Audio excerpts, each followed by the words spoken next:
কেউ কেউ বলছেন যে জিতে গেল আসিফ, হেরে গেল ইশরাক। মেয়র পদ এটা তো ভাই ঝুলন্ত আছে। ছোটবেলা আমরা যে স্কুলে একটা খেলা খেলতাম, বিস্কুট খেলা, যে লম্বা একটা দড়ির মধ্যে সুতা দিয়ে কতগুলো বিস্কুট রাখতো, দুই প্রান্তে দুইজন মানুষ দাঁড়াই থাকতো। ছোটবেলা খেয়াল আছে নিশ্চয়ই, হাত বাঁধা থাকতো পিছনে, আমরা এরকম উপ করে করে ধরেন, হ্যাঁ, একটা বিস্কুট যদি মুখের মধ্যে পড়ে, অনেকটা এরকমই।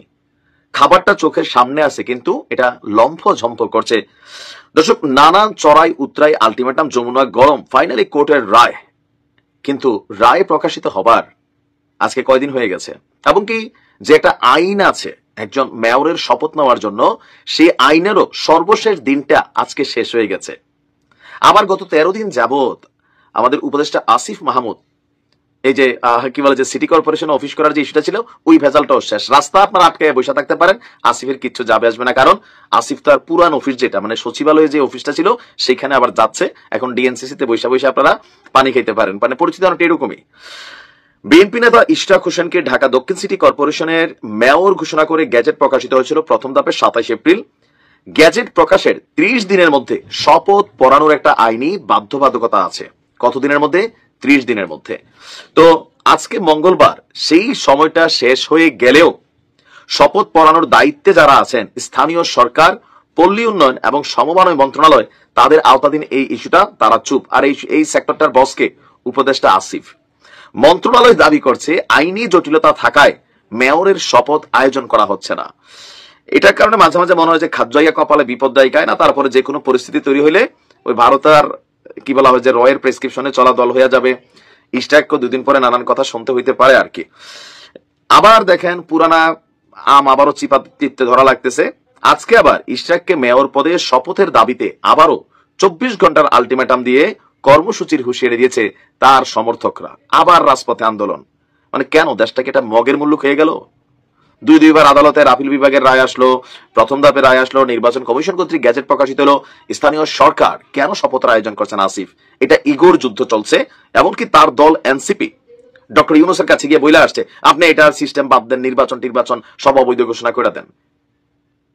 আজকে আমি যদি দেখি, ইশরাকের আইনজীবী ব্যারিস্টার মাহবুবউদ্দিন খোকন, তিনি মন্ত্রণালয়ে আবার চিঠিও পাঠাইছেন। ইশরাক সমর্থকদের কারণে 13 দিনেও নগর ভবনের অচল অবস্থা কাটে নাই। এমনকি নগর ভবন থেকে যেখানে তারা আয়োজন করে বসে আছে, এটার আয়োজনের মেইন কারণটা কি, যে ইশরাককে গেলে যেন সেখানে তারা ধরতে পারে। কিন্তু আজকের আপডেট খবর হচ্ছে নগর ভবন থেকে কার্যক্রম গুটিয়ে নিচ্ছে আসিফ। তার যে স্থানীয় সরকার, পল্লী উন্নয়ন এবং সমবায় মন্ত্রণালয় দ্রুতই এই মন্ত্রণালয়ে সচিবালয়ে স্থানান্তর হবে বলে জানিয়েছে আপনার স্থানীয় সরকার বিভাগের সচিব রেজাউল মাকসুদ জাহিদি। তো তিনি বলছেন সমকালের প্রতিবেদনে যে ইশরাক হোসেনের শপথ পড়ানোর বিষয়ে স্থানীয় সরকার বিভাগ হাইকোর্টের রিট খারিজের পরেই সার্বিক প্রস্তুতি নিয়েছিল। গত রোববার মেয়রের শপথ নিতে হাইকোর্টে রিট করেছিলেন ব্যারিস্টার মাহবুবউদ্দিন খোকন। রিট খারিজের আদেশের বিরুদ্ধে চেম্বার আদালতে ওই যে আবার একজন নাগরিক, সে নাকি লিভ টু আপিল দাখিল করেছে। তো যেহেতু এখন এটা আবার লিভ টু আপিলে গেছে, সেই জন্য এটা বিচারাধীন। এখন মঙ্গলবার গ্যাজেট অনুযায়ী শপথ পড়ানোর শেষ সময় হলেও আদালতের নির্দেশনা অনুযায়ী আমরা পরবর্তী ব্যবস্থা নেব।